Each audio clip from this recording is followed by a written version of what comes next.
We hear it all the time, don't we? That we live in the freest era ever. So many choices, career, partner, identity, even what news you follow. Right. Unprecedented freedom, supposedly. But if that's true, if we really have all this choice, why do so many of us feel, well, stressed, pulled in a million directions, judged by things we can't quite put our finger on? That feeling is exactly what we're diving into today. The sense that despite all the apparent freedom, we're somehow being led around by invisible strings. Okay, so that's the paradox we're tackling. Precisely. And our mission here is to explore something pretty fundamental. We're looking at sources that really challenge the idea that chains are mostly external things. Laws, restrictions, obvious barriers. You're saying the real chains are internal. That's what the analysis strongly suggests. The deepest, most stubborn chains are inside us, rooted in what you might call an unfree inner self. We're going to try and dissect those subtle forces controlling our everyday choices. And hopefully figure out how to find something more genuine, like real, unshakable freedom. That's the goal, finding that path. All right, so let's start with this idea. You mentioned the illusion of external choice. We look around, see this massive marketplace of life, careers, products, lifestyles, endless options. And we automatically equate that sheer number of options with freedom, right? Yeah, naturally. But the sources we looked at, they don't quite buy that. They describe this abundance more like a maze arranged beforehand. That's a powerful image, a maze arranged beforehand, because the sheer number of paths inside the maze distracts you, doesn't it? You're so busy choosing which path. That you don't even see the walls of the maze itself. Exactly. We celebrate the freedom to pick, say, this career path over that one within the landscape defined by status or money, but we rarely ask, why do I have to stay within this particular landscape at all? So the choices feel free, but they're already sort of pre-filtered, pre-shaped by the economy, by advertising, by what society tells us is important. Right, and that makes the desire feel like it's coming purely from us, even when it's been planted there. Can we make that more concrete? Like buying a new phone. You think, okay, I prefer this model, these features, this look. It feels like personal preference. It does. But digging deeper, the sources suggest the real driver often isn't just preference. It might be the fear of being left behind technologically, or anxiety about not having the latest thing. Or maybe just seeking that little bit of validation you get when you have the model everyone's talking about. Precisely. Or think bigger, choosing a profession. Deciding to go into, say, a high-status field like law or medicine. It seems like pursuing a passion totally your own choice. But underneath. Underneath, it could be what the sources call invisible programming, years of what your parents hoped for, maybe, or society's nonstop drumbeat about stability and status. Or even just avoiding the fear of failure, or the stigma you imagine comes with choosing a less conventional, maybe less secure path. Exactly right. So, if our reasons for choosing are so mixed up with fear, with needing approval from others, what does that actually mean for our freedom? This is where that gilded cage idea comes in, right? External freedom, lots of choices. But if your inner self isn't clear or free, It's just a beautiful cage. The bird inside can fly around. It has space. It looks free. But its movements are always limited by those shiny bars. that really explains why we can feel anxious even when things seem objectively good.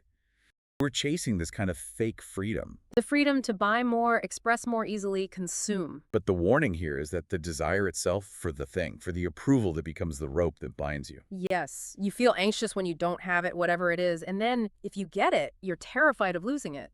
Your whole life starts revolving around getting or keeping something you think is freedom, but it's actually the opposite. That's a really powerful point.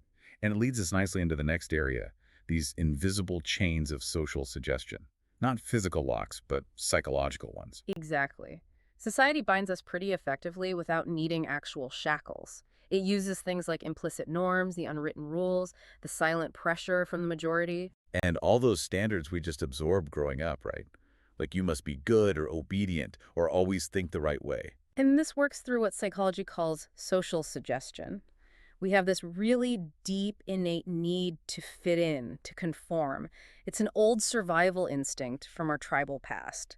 Safety in numbers. But in today's world, when that instinct goes into overdrive, It becomes a major restriction on how we think and act. It keeps us in line, often without us even noticing. you see it everywhere, especially online. Maybe adjusting your outfit because you worry about standing out too much. Or posting photos not just to share a moment, but because you're afraid of being forgotten, of becoming irrelevant to your social group. Oh, definitely. Or think about how quickly someone might backpedal on an opinion online if it doesn't get immediate likes or agreement, that constant monitoring. Just to make sure we're fitting into whatever frame seems popular or acceptable at that moment. There was a great analogy in the sources about this trap. Something about a king. Yes, the king who grants his subjects total freedom to choose their clothes for a festival. Everyone's thrilled, rushes out, buys amazing outfits. Freedom! But then what happens? That very freedom instantly turns into a new chain, the chain of comparison. Suddenly, everyone's looking at everyone else, needing that external base to confirm their choice, their worth. Okay, hang on. That's a really interesting point, but let's push on it a bit. Isn't some comparison, some need for validation, actually necessary? I mean, in a competitive society, don't we need that drive to fit in, to achieve, to avoid total chaos? That's a crucial distinction to make. The sources aren't really arguing for social anarchy or saying ambition is bad. They're pointing to the motivation behind the action. So it's why you're doing it. Right. When the freedom you have is only formal, like choosing outfit A over outfit B, but the reason you choose is solely based on how others will react, then you become a slave to comparison. And the consequences. The consequence is deep. When the group thinks differently or disapproves, you immediately doubt yourself. Am I wrong? Am I not good enough? You stop living from your own internal compass. You start existing just to fit into a box someone else drew for you. Exactly. You're performing, not living authentically. That makes sense. The comparison only bites if there's something inside you that needs that external stamp of approval. Which brings us, I think, to the real core of it. The shift from external pressures to the internal source. Yeah. The idea that the true problem isn't just the social pressure or the overwhelming choices, it's the unfree inner self. The external chains only hold because they hook into something inside us. Precisely. We need to start identifying those internal drivers that often disguise themselves as external necessities. Like, you might tell yourself you're working incredibly hard because you love the work or you need to provide for your family, which are valid reasons. But the deeper, perhaps unacknowledged fuel might actually be a profound fear of being seen as a failure, or the terror of being exposed as somehow not enough. Or in relationships, thinking you love someone purely and selflessly. When underneath, it could be driven by an intense fear of being alone or facing life without support. Even things that look entirely positive, like helping others, sharing knowledge. Even those could be driven by something else. Sometimes, yes, by a desperate, almost compulsive need to be seen as a good person to get that recognition. So this is where the concept of the ego comes in. Not like Freud's ego, but something else. Right. In this context, think of the ego as that collection of memories, habits, past hurts, ingrained desires, the sense of a fixed I. It's that demanding little voice inside that's always whispering. I need to be validated. I have to be right. I can't lose face. Exactly. It's the center around which so much of our emotional suffering seems to revolve. It demands constant feeding, constant defense. That picture of a small, defended self makes me think about how we usually deal with threats or temptations. We run away, right? Avoid the danger. Usually, yes, but the sources point to a powerful counterexample. Finding freedom not by escaping, but by staying put. The story of the Buddha facing Mara under the Bodhi tree. Mara, the tempter, the embodiment of distraction and fear. And what's so revealing is how Mara attacks. Not with physical weapons, not with thunderbolts. His most potent weapons are internal. Lust, desire, fear. Yes, lust disguised as pleasure. The sharp, paralyzing fear of failure. And that really subtle, dangerous one, arrogance. The whisper of, you're special, you've achieved something, now use it to prove how great you are. And the key is, the Buddha didn't fight back in the conventional sense. He didn't argue, didn't try to destroy Mara. He just sat, still, aware, observing it all without getting drawn in. That image of the mind remaining like a still lake, even while a storm of desire, fear, criticism is raging around it, that completely flips our usual idea of freedom. It does. It suggests freedom isn't about eliminating the storm. No. The crucial insight is that real freedom is the ability to be in the midst of that storm, desire, fear, praise, blame, while your mind stays undisturbed. You don't need to destroy the temptation or conquer the fear. Engaging with it is already losing. In a way, yes. The moment you fight it, you give it energy. The path shown here is simply to see it clearly with awareness. And in that stillness, it loses its power. It dissolves because you've stopped feeding it. Okay, that sounds profound. But let's be honest, maintaining that kind of clarity feels almost impossible in the middle of everyday life, emails, deadlines, social media. It's definitely a practice, not an instant fix. But the sources do offer practical steps. The first one starts with learning to look within, to observe the mind, almost like holding up a mirror to your own thoughts and feelings. So observe without judgment, without trying to control it. Exactly. That's the key. So the next time something triggers you, a critical comment maybe, or someone's action that sparks anger or hurt the instruction is simple. Pause, just for a moment. Don't immediately react. Don't fire off the angry email. Right. Instead, turn inward and ask gently, who is feeling angry right now? What part of me feels threatened or touched by this? So you're identifying the emotion, but not identifying with it.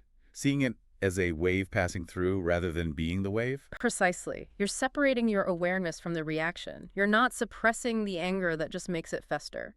And you're not indulging it by letting it dictate your actions. You just acknowledge it. Ah, okay, there's that feeling of inadequacy, or there's anxiety. And the idea is if you can just name it, allow it to be there without struggling against it. It tends to dissipate on its own. It loses its charge because you're not fighting it or feeding it. Okay, that's one step. Observing the mind. What's next? The second key idea builds directly on that. It's about actively working to abandon the need to prove oneself. The need to constantly prove your worth, your intelligence, your goodness. Yes, that need, which often feels like necessary motivation, actually turns our life into what the sources call a perpetual courtroom. We're always on trial, constantly gathering evidence to submit to some external judge proving we're worthy. But again, the practical challenge. In a world that values performance, results, achievement, how do you stay motivated? How do you function professionally if you let go of that drive to prove yourself? Aren't ambition and ego tangled up? They often are, and untangling them is the real work. This is where the concept of non-dwelling comes in. It doesn't mean becoming passive or having no ambition. What does it mean then? It means not letting your sense of self, your core identity, rest or depend on external outcomes, success or failure, praise or criticism. It fundamentally shifts why you do things. So you do the work just for the sake of the work itself. You learn because you love learning. Exactly. If you pursue knowledge because you're genuinely curious, because you love the process of discovery that's coming from a place of freedom, but if you're learning primarily to prove how smart you are or to get a degree that validates you in others' eyes, Then you're basically handing the keys to your own sense of worth over to that external result or to other people's opinions. right. When you feel that constant nagging need to prove yourself, it's usually a sign that deep down you still doubt your own inherent value. And that doubt, that insecurity, is perhaps the strongest cage bar of all. That really ties everything together. It brings us back to that final analogy used in the sources, the lotus in the mud. A beautiful image for inner freedom. Because it's not about escaping the mug of the world, is it? Not about retreating to a mountaintop to avoid conflict or difficult people. No, quite the opposite. It's the ability to live right in the middle of the pressure, the comparisons, the noise, the challenges, the mud, just like the lotus flower. Which grows in the mud but emerges completely clean, pure, undisturbed by its surroundings. That's the picture of resilience, of true freedom. And ultimately, the sources suggest the final liberation comes with what they call the death of the ego.